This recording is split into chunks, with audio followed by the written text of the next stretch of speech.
Hello and welcome to Medical Dialogues. I am Dr. Bhumika Makhuri. Let's look at today's top medical news.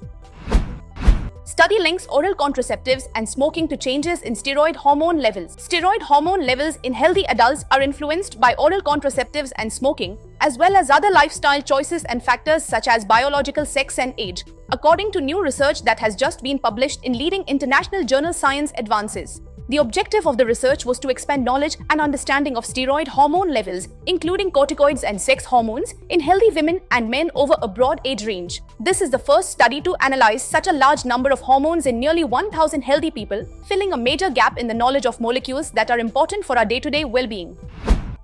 Magnetic microrobots paved the way for minimally invasive brain surgery. A University of Toronto engineering team has collaborated with researchers in the Wilfrid and Joyce Porcelain Center for Image-Guided Innovation and Therapeutic Intervention at the Hospital for Sick Children, Sick Kids, to create a set of tiny robotic tools that could enable keyhole surgery in the brain. In a paper published in Science Robotics, the team demonstrated the ability of these tools, only about 3 millimeters in diameter, to grip, pull and cut tissue. Their extremely small size is made possible by the fact that they are powered not by motors but by external magnetic fields. Current robotic surgical tools are typically driven by cables connected to electric motors, in much the same way that human fingers are manipulated by tendons in the hand that are connected to muscles in the wrist. Instead of cables and pulleys, their robotic tools contain magnetically active materials that respond to external electromagnetic fields controlled by the surgical team.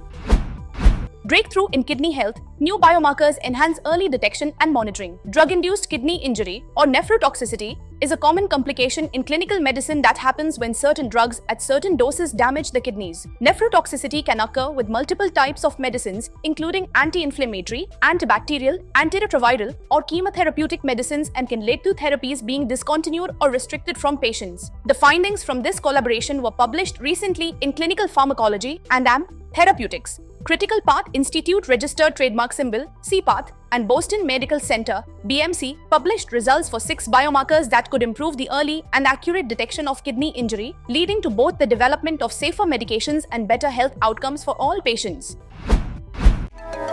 Never miss a medical update from Medical Dialogues.